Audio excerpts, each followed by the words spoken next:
Dear friends, हमारे channel को like करें और सब्सक्राइब करें। तो आज आपकी फ़िज़िक्स क्लास होगी, 10th क्लास की फ़िज़िक्स क्लास होगी, जिसमें सबसे पहले इलेक्ट्रिसिटी होगी। इलेक्ट्रिसिटी में बेटा सबसे पहले हम आपको चार्ज के बारे में बताएंगे। चार्ज क्या है? चार्ज, इसको हिंदी में आवेश कहते हैं। आवेश वह मूल कारण है जिसमें वस्तुओं को आकर्षित या प्रतिकर्षित करने का गुण होता है, वो चार्ज होता है। Which properties are physical properties? This is fundamental quantities. Is have its have attract or repel to light particle. Any piece of light particles. मतलब छोटे छोटे टुकड़ों को आकर्षित करना या प्रतिकर्षित करना ही चार्ज होता है। इसके बारे में 600 BC में थेल्स ने बताया था। थेल्स ने बताया था कि जब हम किसी ग्लास की रॉड को, अबनूस की रॉड को या किसी भी रॉड को हम बिल्ली की स्किन से, बिल्ली की खाल से रब करते हैं, रब मीन्स रगड़ना, रगड़ते हैं तो होता क्या है, उस रॉड में चार्ज पार्टिकल्स के प्रॉपर्टीज़ आ जाती हैं जो लाइट्स पार्टिकल्स को अट्रैक्ट करता है। जैसे आप किसी पेन को अपने बाल से रगड़ें थोड़ी देर तक, फिर उसके बाद कागज़ में लगा दें। कागज़ में अगर आप लगाओगे, देखोगे कागज़ को वो अट्रैक्ट करेगा, या अगर कहीं भी आप ज़मीन पर रखोगे तो छोटे छोटे टुकड़ों को भी आकर्षित कर सकता है। इसका मतलब है कि उसमें चार्ज पार्टिकल्स हैं। ठीक है, तो चार्ज का मतलब है कि अगर लाइट पार्टिकल्स को अट्रैक्ट करे या रिपल्स करे तो उसकी प्रॉपर्टी है वो। फिर बहुत समय बाद, मतलब कुछ समय बाद, अप्रॉक्स 1785 के आसपास में फ्रैंकलिन नामक ने चार्ज को डिफाइन करके बताया कि चार्ज इज टू टाइप्स, मतलब चार्ज जो है, आवेश जो है, दो प्रकार का होता है।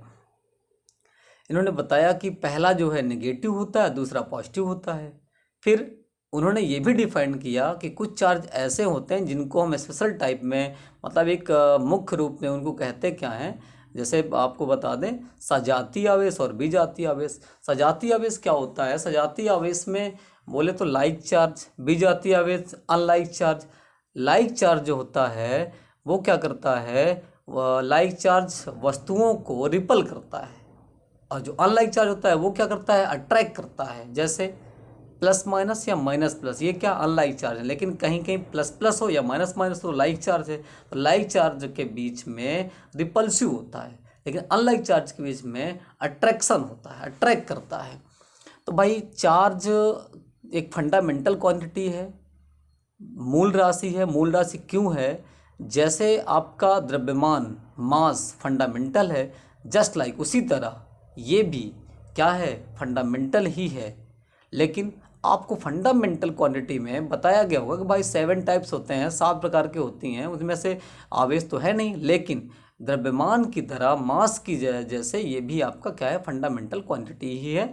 भूले नहीं आप, ये फंडामेंटल क्वांटिटी ही है। ये किसी अन्य राशि पर निर्भर नहीं करता है, इसलिए फंडामेंटल है। और इसके बाद जो भाई सबसे पहले आपको बता दें, चार्ज के बाद हम आते हैं कंडक्टर या इंसुलेटर। कंडक्टर और इंसुलेटर में अगर आते हैं तो कंडक्टर की बात करते हैं। Which substance through which charge can easily pass are known as conductor. मतलब जो पदार्थ चार्ज को आसानी से क्या करता है, मतलब आसानी से क्या कर दे, प्रवाह कर दे, वो क्या है, आपका चालक है, कंडक्टर है, उसको कंडक्टर कहते हैं। जैसे आपका होता है metal, aqua solution of salt, ionized gases are all the conductor. मतलब ये सब क्या है, कंडक्टर। इनमें आवेश आराम से फ्लो हो सकता है, प्रवाहित हो सकता है, ये सब कंडक्टर हैं। इसके बाद आता है इंसुलेटर। इंसुलेटर क्या होता है बेटा? इंसुलेटर का मतलब होता है अचालक। Substance through which charges can not pass are the called insulator. मतलब जब जिस पदार्थ में आवेश प्रवाहित नहीं हो सकता है वो अचालक कहलाता है। जैसे आप ले लो, प्लास्टिक ले लो, सूखी लकड़ी ले लो, रबड़ ले लो, इनमें चार्ज कभी फ्लो नहीं हो सकता है। ग्लास ले लो, ग्लास मीन्स कांच वाला, तो कांच में भी आवेश प्रवाहित नहीं होता है, और इसीलिए इसको हम लोग क्या कहते हैं, इंसुलेटर कहते हैं। एक होता है सेमी कंडक्टर, जिसको अर्धचालक कहते हैं। अर्धचालक का मतलब होता है जिसमें आवेश या इलेक्ट्रिक करंट रुक रुक के मतलब थोड़ा बहुत थोड़ा थोड़ा उसमें प्रवाहित होता है तो उसको सेमीकंडक्टर कहते हैं। जैसे बिस्मथ है, जर्मेनियम है और भी हैं ढेर सारे। तो इनमें क्या होता है, करंट या इलेक्ट्रिसिटी या हीट या आवेश, ये सब धीरे धीरे रुक रुक कर प्रवाहित होते हैं। तो ये क्या कहते हैं, सेमीकंडक्टर कहलाते हैं। तो बेटा इतनी जो हमने बात बताई ये आप कहीं नोट कर लो और याद भी कर लो, आपको काम देगा। और हम बता देते हैं भाई, चार्ज के जो फादर्स हैं उनमें आपको ने बताया कि पहले थेल्स के बारे में बताया। थेल्स के बाद आपको सबसे महत्वपूर्ण आदमी मिला, कौन, जो साइंटिस्ट है जिसको हम लोग फ्रैंकलिन कहते हैं। फ्रैंकलिन ने चार्ज को डिफाइन किया था। भाई थेल्स ने तो बताया था कि भाई अगर बिल्ली की खाल से अगर रगड़ते हैं अपने उसकी छड़ को तो उसमें आवेश मतलब कुछ पार्टिकल्स ऐसे हो जाते हैं, उसकी प्रॉपर्टी हो जाती है जो वस्तुओं को आकर्षित या प्रतिकर्षित करती है। लेकिन चार्ज को डिफाइन किया किसने, फ्रैंकलिन ने डिफाइन किया है, और किसी ने डिफाइन नहीं किया है। चार्ज के बारे में फ्रैंकलिन नहीं बताया था कि पॉजिटिव है, नेगेटिव है, सजाती है, बिजाती है। सजाती क्या करता है, बिजाती क्या करती है, फ्रैंकलिन ने ही बताया था। इसके बाद भाई हम लोग जो इलेक्ट्रिसिटी पढ़ रहे हैं उसमें हम लोग सबसे पहले आते हैं इलेक्ट्रिक करंट में। जब इलेक्ट्रिक करंट में आते हैं तो देखो, इलेक्ट्रिक करंट वैद्युत धारा, वैद्युत धारा डिपेंड करती है किस पर, निर्भर करती है आवेश पर। भाई वैद्युत धारा की परिभाषा है, आवेश प्रवाह की दर को वैद्युत धारा कहते हैं। Flowing of charge at the rate flowing of charge, at the rate flowing of charge, आवेश प्रवाह की दर को वैद्युत धारा कहते हैं। अब वैद्युत धारा को आई, कैपिटल आई से प्रदर्शित करते हैं। और वैद्युत धारा का जो फार्मूला होता है वो I is equal to Q upon T होता है। भाई ये वैद्युत धारा आपकी मूल राशि है।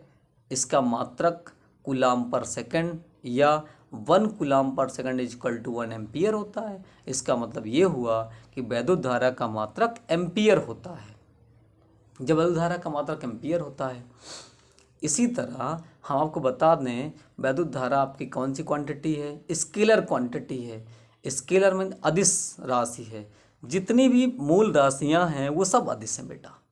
जितनी मूल राशियां हैं, 7 मूल राशियों में से एक भी ऐसी राशि नहीं है जो वेक्टर हो, सब मूल राशि हैं। सारी मूल राशियां आपकी क्या हैं, अदिश राशि हैं, स्केलर वेक्टर हैं।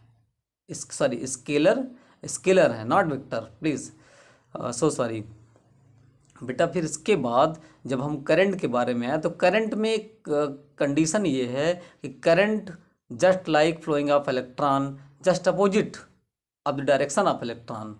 बेटा अगर करंट में अगर देखा जाए तो अगर इलेक्ट्रॉन ए से बी, किसी सर्किट में इलेक्ट्रॉन जो है अगर नेगेटिव से पॉजिटिव तरफ जाता है तो आपकी जो करंट होगी पॉजिटिव से नेगेटिव की तरफ जाएगी। मतलब अगर कोई एक आप ले लो कंडक्ट वायर है, मान लो ए से बी, उसमें करंट आपकी जा रही है ए से बी, तो इलेक्ट्रॉन की डायरेक्शन किधर होगी, बी से ए।